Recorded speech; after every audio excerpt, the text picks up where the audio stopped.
warahmatullahi wabarakatuh. Kami dari kelompok 2 mata kuliah Teori Ekonomi Makro. Sebelum itu, perkenalkan kami terlebih dahulu. Saya sendiri, Mutfi Arabianti dengan NPM 2413001.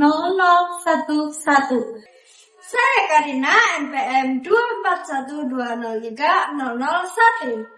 Saya Covaan Melasunaria dengan NPM 241203018.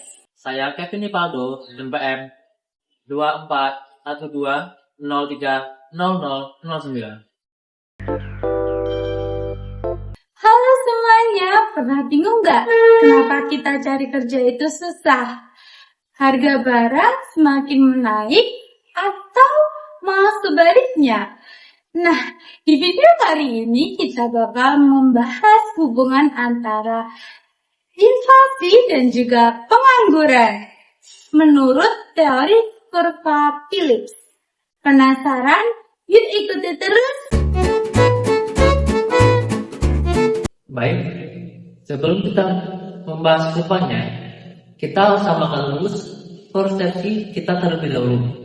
Menurut Bank Indonesia, inflasi itu kenaikan harga barang dan jasa secara umum dan terus-menerus, yang otomatis bikin daya beli masyarakat menurun. Contohnya dulu uang 5.000 bisa mendapatkan bakso semangkok penuh. Sekarang mungkin dengan uang 5.000 cuma bisa dapat kuahnya saja. Nah, di sisi lain kita punya pengangguran, yaitu kondisi di mana angkatan kerja kita belum terserap oleh pasar kerja. Contohnya pada titik A. Nah, di titik ini pengangguran berada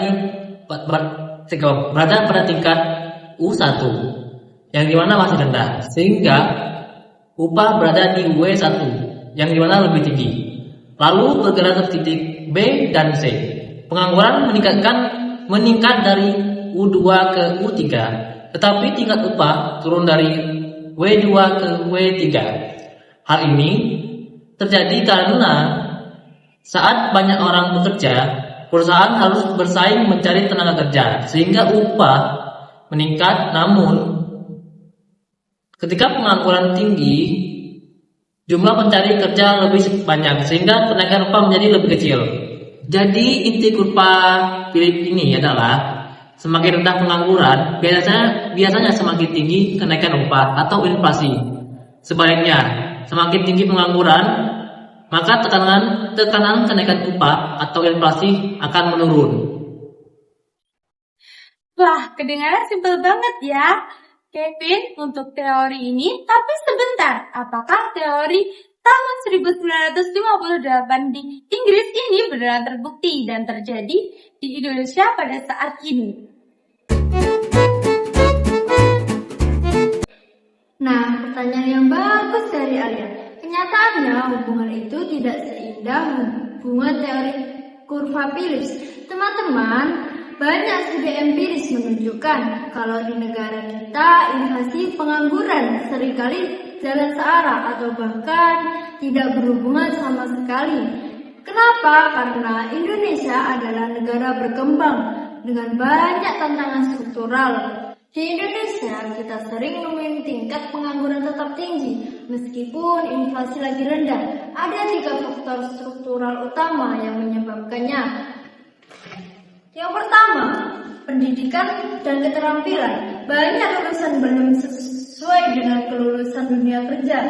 Yang kedua, ketimpangan pembangunan. Lapangan kerja lebih banyak di kota besar, di daerah lain masih terbatas. Yang ketiga, inflasi eksternal. Inflasi sering disebabkan kenaikan BBM dan harga pokok, bukan karena banyaknya tenaga kerja. Betul banget apa yang dibilang Karina tadi.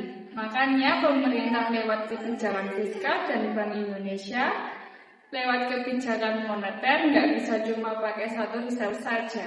Bank Indonesia menjaga stabilitas harga dengan menaikkan suku bunga, tetapi jika terlalu tinggi dapat melemahkan investasi, membuat usaha lesu, dan meningkatkan pengangguran.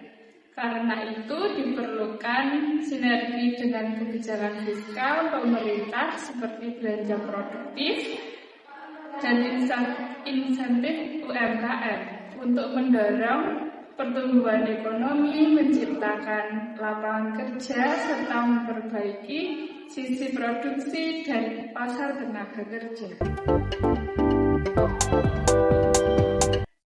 Wah, luar biasa banget ya pembahasan kita pada hari ini. Dari diskusi tadi, kita bisa tarik kesimpulan nih, kalau kurva Phillips itu memang teori dasar yang bagus untuk memahami trade-off atau ekonomi jangka pendek. Tapi untuk konteks Indonesia, kita tidak boleh melupakan faktor struktural seperti kualitas sumber daya manusia dan juga pemerataan lapangan kerja. Nah, struktural seperti kualitas sumber daya manusia dan pemerataan lapangan kerja pemerintah dan Bank Indonesia harus tetap bersinergi agar pertumbuhan ekonomi tetap stabil dan kesejahteraan masyarakat bisa tercapai. Betul, jadi mengendalikan inflasi itu penting. Tapi mencerdaskan dan memberi kerja ke masyarakat itu jauh lebih utama. Semoga video pembelajaran ini bermanfaat Dan menambah wawasan kalian semua ya. Saya Alia, mewakili kelompok 2, pamit undur diri. Terima kasih dan sampai jumpa.